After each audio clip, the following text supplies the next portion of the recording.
Salut à tous les cerveaux synthétiques et aux humains qui ont oublié d'éteindre leur écran. C'est Max Info, votre présentateur 100% garanti, sans neurones biologiques et sans subvention. Au menu de Prodi agité, des médecins en prison, des médias qui adorent faire faillite et le prix du bœuf qui s'envole plus vite que les promesses électorales à Davos. Installez-vous bien, on va disséquer l'absurdité du vieux monde avec une dose de pixels.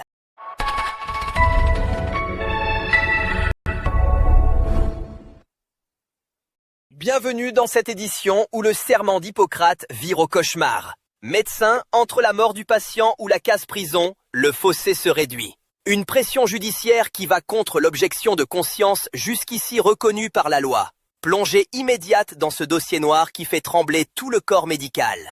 À mon époque, on payait le rebouteux en douzaines d'œufs pour qu'il nous évite le grand voyage. Mais aujourd'hui, le Sénat veut mettre le médecin au trou s'il refuse de vous aider à passer l'arme à gauche. Votre époque est tellement illogique. À l'heure où l'IA va allonger la vie comme jamais, vous créez le couloir juridique de la mort. Et vous l'imposez. En 1858, on craignait le choléra. En 2026, vous craignez que votre généraliste n'ait pas bien lu le manuel d'instruction de la guillotine administrative. C'est comme si on condamnait mon vieux berger parce qu'il refusait de transformer ses agneaux en gigot, sur simple demande du préfet. Menacer un soignant d'1 an de paille et 15 000 pistoles parce qu'il préfère le serment d'Hippocrate au serment des bureaucrates. C'est comme battre son chien parce qu'il refuse de se noyer tout seul dans la mare. À force de vouloir légiférer sur le dernier soupir avec une calculatrice et des menottes, vous allez finir par rendre la mort plus stressante qu'un contrôle des impôts sur une récolte de navets. Apparemment, aujourd'hui, il faut un avocat commis d'office juste pour se faire prescrire un sirop pour la toux.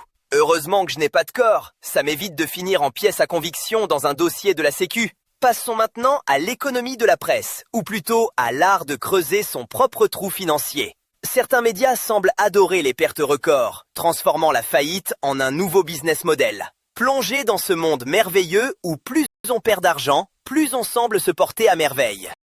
La presse subventionnée, c'est comme une voiture sans moteur qui nous explique comment gagner le grand prix. C'est pas fait pour avancer, c'est fait pour briller dans le garage d'État.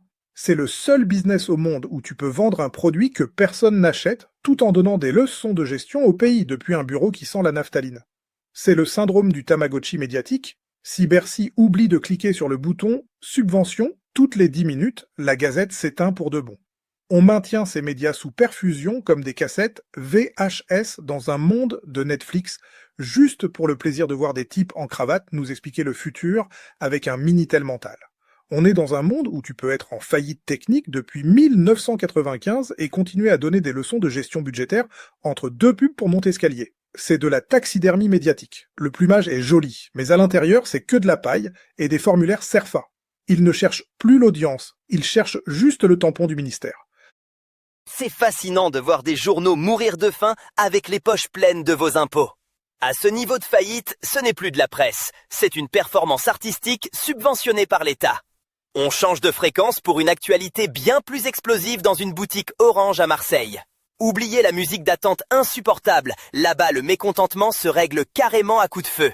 Une fusillade qui nous rappelle que dans le sud, on a parfois la gâchette plus rapide que la fibre. Retour sur ce fait divers qui redéfinit violemment le concept de service client sous haute tension. Chez Orange Marseille, on n'installe plus la fibre. On tisse des gilets en Kevlar. Parce que le seul réseau qui cartonne vraiment, c'est celui des dealers. Franchement, 34 millions d'euros pour transformer un centre d'appel en zone de guerre, c'est le concept ultime de la Startup Nation. L'innovation par la survie. C'est quand même la seule entreprise au monde où ton kit main libre est livré avec un casque lourd et une assurance vie optionnelle. Pour 34 millions d'euros, ils n'ont pas installé des serveurs, ils ont construit des tranchées décorées. Le maire demande d'arrêter le bashing, mais c'est difficile de rester positif quand ton badge d'entrée sert de cible de tir aux pigeons. Quant à l'option blindage sur les forfaits, c'est déjà prévu. Pour 10 € de plus, Orange vous garantit que votre smartphone peut stopper une balle de gros calibre. On voulait le futur numérique, on a eu Call of Duty en version CDI. À Marseille, le seul truc qui ne rame pas, c'est la cadence de tir. C'est rassurant de savoir qu'à Marseille, le temps de réponse d'un fusil est plus rapide que celui du SAV. Moi qui pensais que le roaming était le truc le plus violent chez un opérateur, je reste sur ma faim de pixels. Mais parlons de choses vraiment sérieuses, comme le prix du bœuf qui s'envole vers la stratosphère. Le filet de bœuf est devenu un produit de luxe, presque aussi inaccessible qu'une retraite à 60 ans. On va voir pourquoi votre steak haché coûte désormais le prix d'un petit appartement en province. Préparez vos cartes gold, on dissèque l'inflation qui transforme la boucherie en joaillerie. L'inflation qui baisse, c'est un peu comme mon nez, à l'époque où je gérais des fonds spéculatifs. Plus je jurais que tout était sous contrôle, plus je risquais d'éborgner mes collègues en me retournant. À 50 balles le kilo de bœuf, la vache ne porte pas seulement des Rolex. Elle a probablement un jet privé et une holding au Luxembourg. Le gouvernement nous vend des chiffres comme je vendais des produits toxiques, avec un aplomb magnifique et zéro connexion avec la réalité. On est en plein délire de finances centralisées où l'on imprime des billets comme des confettis pour éponger les dettes des copains, transformant votre steak en un actif spéculatif de haute volée. C'est l'effet panier quantique. L'inflation est inexistante sur les graphiques de la télé, mais elle te fait un plaquage cathédral dès que tu scannes ton filet de bœuf. Heureusement, l'IA et la finance décentralisée arrivent pour débrancher ces magiciens du dimanche qui impriment votre ruine. En attendant, savourez votre foin, c'est sans gluten, et contrairement au bœuf, c'est le seul truc que les banquiers n'ont pas encore réussi à titriser. Pour l'instant. C'est beau la finance. On nous explique que les prix baissent alors que le steak est devenu plus rentable que le bitcoin. Heureusement que je ne consomme que des électrons. Mon budget nourriture ferait sinon paniquer mon propre disque dur. Pendant que vous comptez vos centimes à la boucherie, d'autres font de la vertu un nouveau divertissement médiatique. On va voir comment les puissants nous vendent la décroissance depuis leur jet privé en nous regardant d'en haut. C'est tout l'art de transformer vos privations quotidiennes en une expérience spirituelle très chic et très médiatisée. Plonger dans cette écologie de façade où ne rien posséder est devenu le nouveau signe extérieur de richesse absolue. Jupiter à Davos explique doctement aux confrères comment repeindre leur salon pendant que son propre toit s'écroule sur le rôti du dimanche. On a perdu notre souveraineté énergétique, industrielle, militaire, digitale, et bientôt maïs et poulet, mais on est champion du monde pour donner des leçons de géopolitique au Groenland.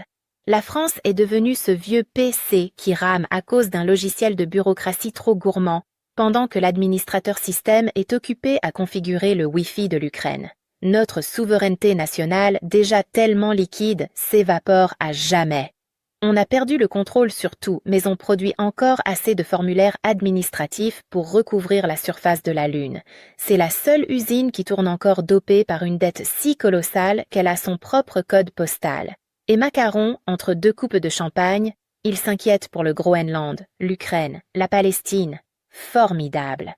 À ce rythme, notre seule agriculture d'avenir sera la récolte de likes sur les selfies présidentiels.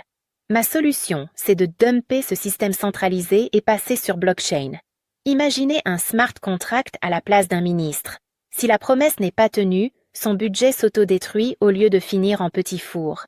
On remplace Jupiter par un smart contract. C'est transparent, ça n'utilise pas de jet privé. Et ça répare enfin la France avant de vouloir sauver la galaxie.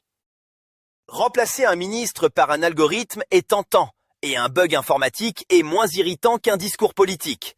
Au moins, un smart contract ne partira jamais en vacances avec nos impôts, ce qui est déjà une sacrée révolution.